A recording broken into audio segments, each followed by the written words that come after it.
stop in a hotel, but when you think about marching from Memphis to Jackson or Jackson to Memphis, there were no hotels.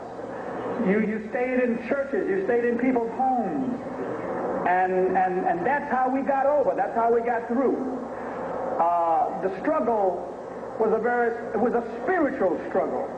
You couldn't pay people to do what we had to do. You couldn't pay people to stand before mad dogs and fire hoses and billy clubs and cattle prods.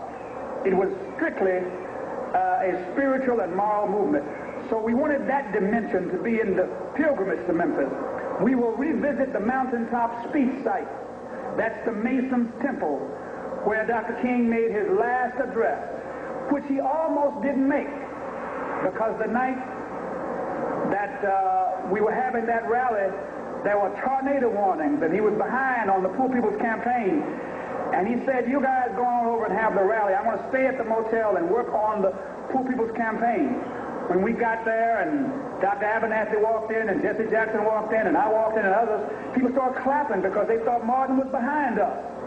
And so Ralph's preacher sense said to him, this is not our crowd. And he went to the phone and called Dr. King and said, any of the marches that we had in those days, you have an opportunity to bring the children and bring the family and march with us.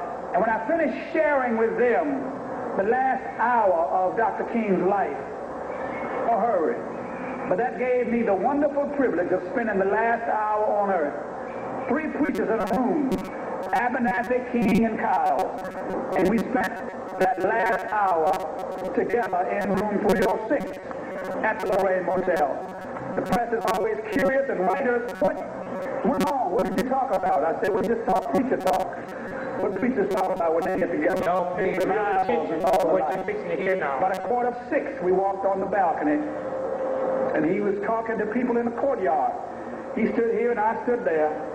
Only as I moved away, so we could have a clear shot, the shot rang out. Thank you. I turned around and then knocked him back on the balcony. The